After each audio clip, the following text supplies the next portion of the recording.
Okay, Buterevu nkwaniriza nate ku Focus TV nze Ade Wilberforce Kimemuyanja, and of course nsinzidde wonna wensinzira okulaba nga nkuweereza okulaba nga ofuna mawulire agokya mawulire agali latest.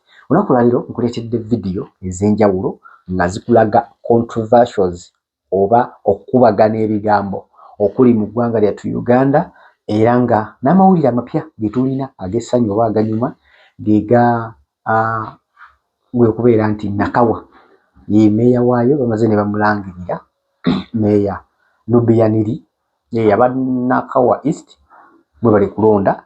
Manyi wano Uganda okulonda kirala n'okulangirira kirala, so biliva sides eyo amawulire amalala ge tulina era gega okubeera nti nno SEC oba eneno executive eri ku etwala eba esalawo mu NRM emaze okukakasa n'endoosinga deputy speaker ne speaker okulaba nga bongera okusavinga mu government oba mu parliament eye 12 bakoze bulungi nnyo era basiimiddwa mbu bagenda kuba bongerayo obuweereza bwabwe mu maaso. Video zwanyu yagenda n'alonda nga security emulaba n'etamukwata nemuwerekera nadde ewaka. Security negenda mu compound mawulire Central Executive Committee ya kibiina ky'abannaffe ba NRM baatudde ne bagamba nti akola obulungi akola ki asiimibwa, era mu kukola obulungi okwo ne basiima maama Anita Amongo saako n'amumyuka Tayewa Thomas. Era mu kusiimibwa okwo ne bagamba nti mu parliament ye 12 abakulu bano baleme kuvuganyizibwa Kyagulanyi yasaze mu pepeka naye tewala mwagala dembelye wayagala kubera musuchu. Okay, Buterevu nkwaniriza nate ku Focus TV nze Ade Wilberforce Kimemuyanja, amawulire g'ennyini olunaku lwaleero njagadde nkulage contradictions okubagana ebigambo, okubagana empawa, okubeera nga tuli mu government ejjudde propaganda aba government officials bennyini nga bebikola. Nkuleetedde video ziringa 3 ziri video 3 nga zonna zoogera ekintu kyekimu, kitegeeza tuyinza okuba nga tuli mu nsi naye nga looka propaganda katambula ke tutannaba kuzuula, ate era waliwo video esembayo ebiwakanya. Nyongera okujjukiza gwe agwera Focus TV amawulire agalinga ag'essanyu oba ku sayidi yabo ab'e Nakawa meeya Nubiyaniri Buken akasiddwa wini ye ekakasiddwa nti ddala yawangudde race eyo, ne bammeeya abalala bikyagenda mu maaso ebyabwe tebinaba kutuka. Tujjukire nti n'akaluwe katuuse ofukamira kusaba busabi osobola okukanoonya naye ate okulangirira nakyo kirala. So bwe buufu obwo ab'e Nakawa East bamaze dde okusalawo okufuna obuwagizi obwo, era obuwanguzi babulina obwa meeya. Government officials o MP ba minister abali mu bitongole ebya gavumenti bonna ebigambo bye boogera, ate era General Muhoozi ye n'abiwakanya ku tweets z'akola. Kaakati njagala tugoberere bannayuganda ekituufu kiri ki, kitegeeza tusinziire oluusi ku bye tulaba ne bye tuwulira, tusengejje tumanye ekituufu kibeera ki. Ntandise ne video ey'omukulu Magezi. Omukulu ono Chris Magezi yavuddeyo n'akola video ng'akakasa ddala ng'amagye bwe gateetaaga, bwe gatanoonya, bwe gatalina kye gaagaza Robert Kyagulanyi Ssentamu. Kyagulanyi ye mwennyini nzize ndaba nga posisi z'akola abadde atambula mu biseera bino wona wayagala kuva bamala kampeyini abadde mu maka ge, ne bwe nkebeddewo ku makya luno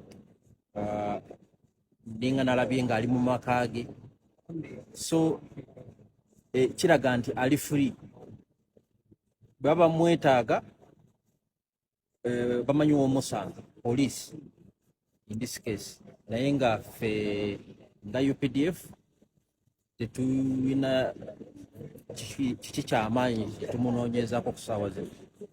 Bwe kiba tukirina tuba tujja kubabuulira bannayuganda era bwe tuba twagala omuntu tekitwalira biseera kufuna omuntu oyo naddala waba ali mu ggwanga lyaffe obuyinza tubulina tusobola kunoonya ne tukufuna naye ndowooza ali a free Ugandan at this video ya Chris Magezi ono nakolanga omwogezi wa UPDF oba lwejje ery'eggwanga Uganda.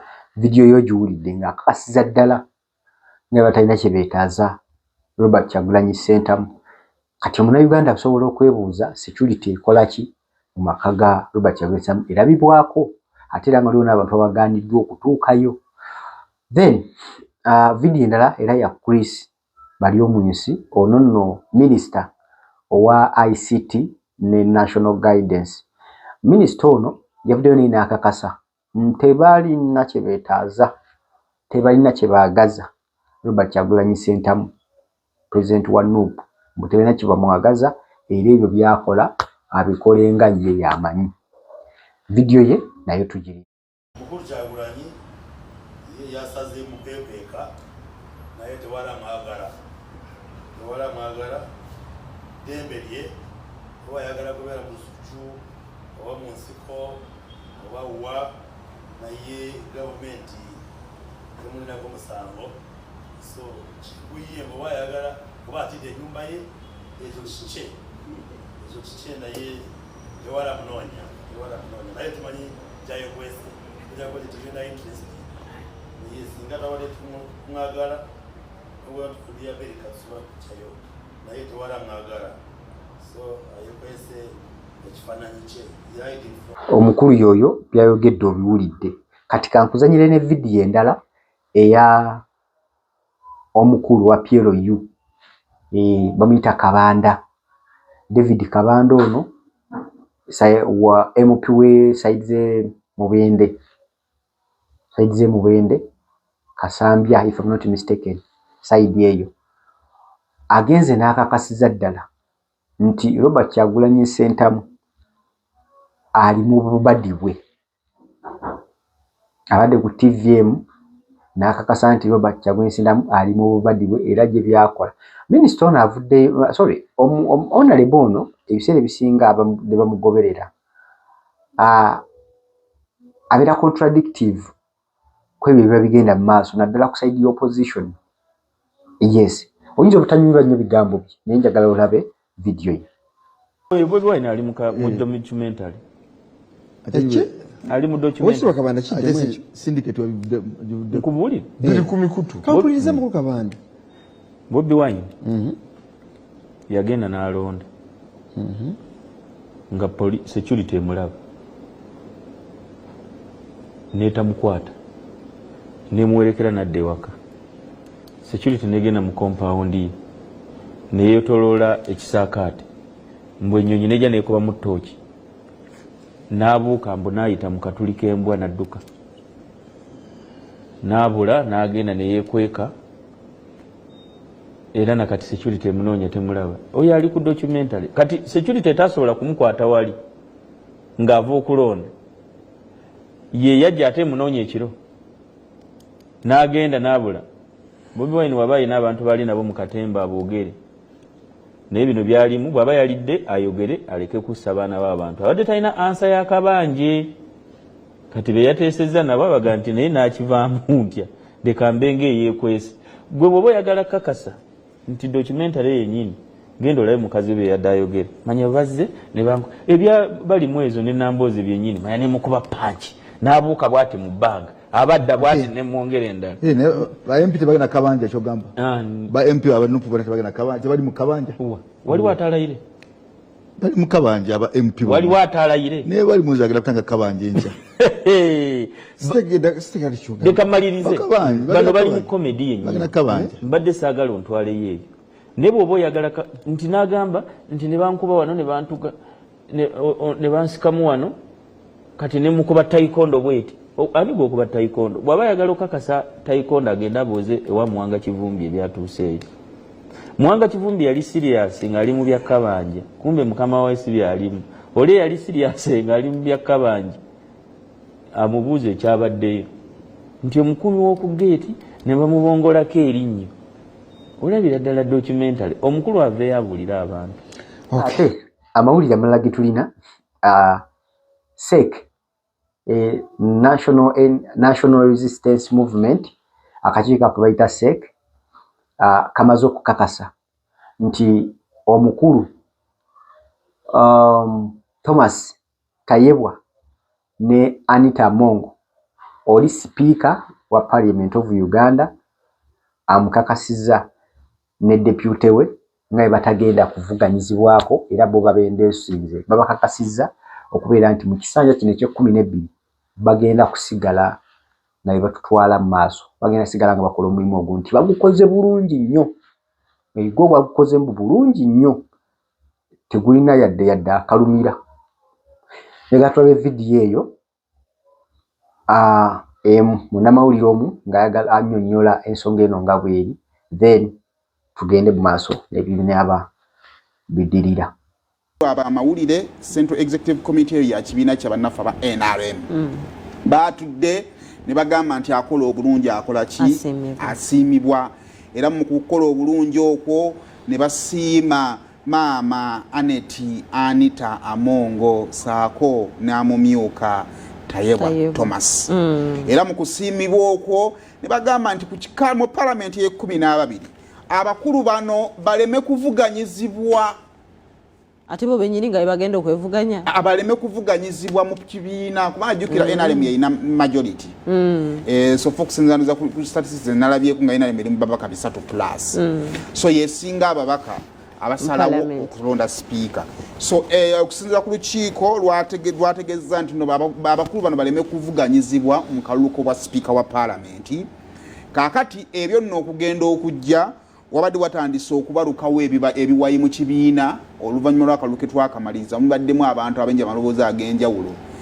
Minisita Kyewunaaluna Kasolo yawulikikako ng'avaayo ng'agamba nti singa kyandibadde ki Speaker Amongo teyandikomyewo naye nga ye ensonga yagyesigamya kubanga mbu Speaker y'omu ku babadde bamulwanisa mu constituency gy'abadde mu kaluka yakakola ki keyakavaamu. N'abantu abenja bali batandise okuvaayo nga batandise okulaga nga bali ready okubeera nga bambala okugenda mu kalulu kano. So okusalawo kwa SEC kuyinza okubanga kutadde pause kwabadde ready kusalawo si kusaba kusalawo.